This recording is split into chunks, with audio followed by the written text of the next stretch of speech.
Hey, everybody. This is Maxine Taylor, America's first licensed astrologer. And I've got an overview for everybody for March 2020.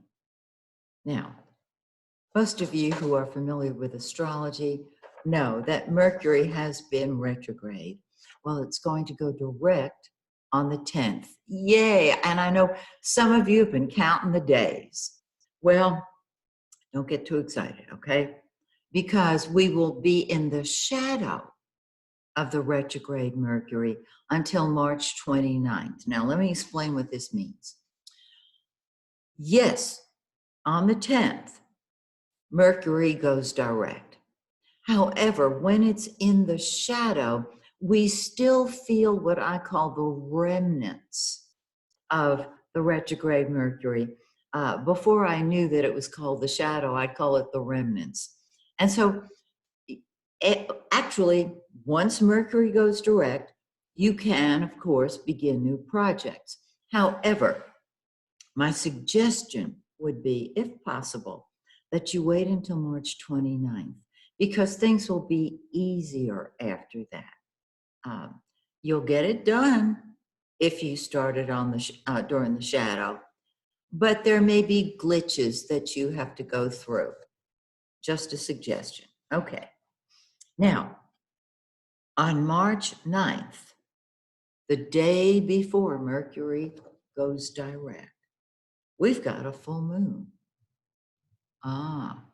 Pretty powerful. Two celestial events. Now, you know, on the full moon, things come to a head.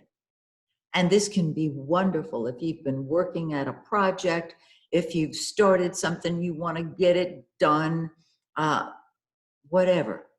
It brings things to a head. So find 19 Virgo, literally 19 Virgo 37, in your birth chart, because that is the area of life in which things are going to come to a head. Now, 2 weeks later, we have a new moon. And 2 days before the new moon, we're in the dark of the moon. If you look up at the night sky, there's no moon. It's dark, hence the name. On the dark of the moon, people have low energy. You don't want to start a new project. You don't want to throw a party, that type of thing. On the 24th, the new moon, which is in 4 degrees of do it now, go get 'em, Tiger, Aries. That's when you start. All right. So let's talk about what's going on with the other planets. The sun is in Pisces, beautiful, dreamy. I hear a distant melody. I'm a visionary Pisces. On the 20th, it leaps into go get 'em now, Tiger, Aries. And the lovely, mellifluous flow of energy changes as the sun moves into a sign ruled by Mars. So action, energy start on the 20th.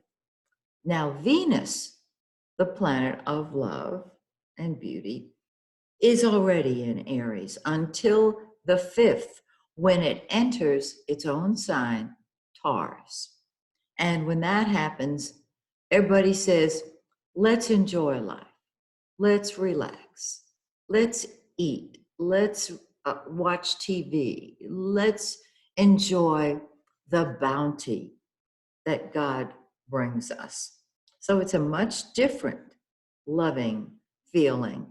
It's practical, it's logical, and it's time to enjoy. Okay.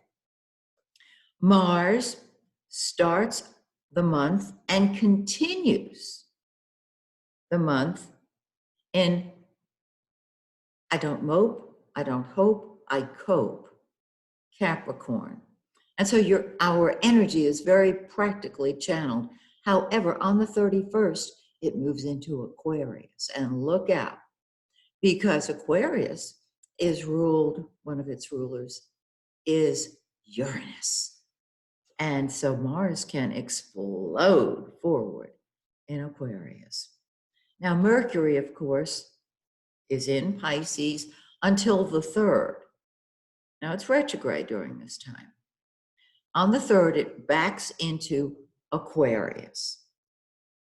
And it goes direct on the 10th in Aquarius. When Mercury is retrograde and when it goes direct and when it's in the shadow of the retrograde, it doesn't just manifest in one house, it manifests all over your life. And in our case, all over the world. Everyone, no matter where you live, it feels the retrograde. I say everyone, some people don't, but most people do. Okay, on the 10th, Mercury goes direct. On the 16th, it moves into Pisces. And from there, it stays in Pisces in the shadow of the retrograde Mercury till the 29th. And then everybody can exhale. There are a couple of dates I want to give you that you might want to keep your eyes open, all righty? And see where these planets fall in your chart. On the 8th of March, now keep in mind, the full moon is on the 9th, Mercury goes direct on the 10th. On the 8th, we have a Sun-Neptune conjunction. Conjunction is when two planets are right smack dab next to each other. Neptune rules the dream, wishful thinking, divine inspiration, and it rules nebulous, nefarious things like hard to diagnose illnesses, okay? Viruses, bugs. The sun is sitting on top of Neptune. I'm thinking that there can be some sort of a breakthrough in the coronavirus that the world is experiencing at that time. It could be that way. We never know how it's going to manifest, but the opportunity is there. There's also a certain amount of wishful thinking involved, so we got to be careful of that. Okay, on the 22nd of the month, the moon sits on Neptune. Now, the moon rules change. So if there's not been any great improvement in the virus, the change could be that there is some improvement or that the virus itself changes. We don't know how that's going to be. However, another aspect on the 22nd is Mars is conjunct Pluto. And Pluto is all or nothing.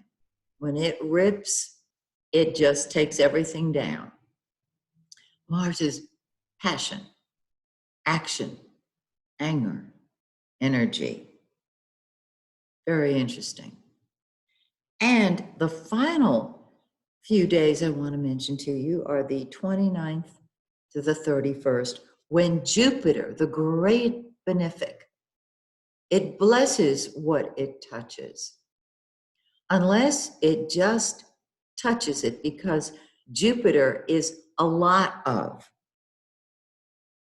Jupiter conjunct Pluto, a lot of control. Or a lot of regeneration, rejuvenation, rebirth. Can this be storms that take down buildings? Yes, it can. Of course it can. On the 22nd, when Mars is conjunct Pluto, that could also happen. And the reason I'm mentioning this is because of global warming, a little Freudian slip there, global warming, and the crazy weather we've been having, the awful weather for some people that has devastated the world, whether it's fire, drought, rain, snow, doesn't matter. With Pluto, it's all or nothing. So these are days, just check them out, because these aspects will affect everyone all over the globe. For some, it can be a blessing. For others, not so much at first, because everything that happens, to my way of thinking, even the most dire situations, there's a gift in it, there's a blessing in it. And while it may be very difficult to see the blessing at the time of the event, hindsight being 2020, if you look for it, you will see the blessing. And now, as always, since our world is in chaos and confusion, and naturally, when we think of chaos and confusion, we think of the dark side. I am encouraging all light workers, all walk-ins, all star seeds, all light beings from here or beyond, to step forward into your God-given power, to be the light in your own world. Sometimes just smiling at a stranger in the supermarket makes their day. You can, I can, we all can shift the energy on our planet right where we stand, right where we are, by knowing that we are love itself, that we are source energy in an earthbound body. And anything we believe we can do, we can. And if you forget, just put your hand over your heart and move back into the love that you are. So that's my overview, dear friends. And I look forward to being with you next month and the month after that. And time's moving fast and changes are upon us. So, till we meet again, may the stars shine brightly on you and yours.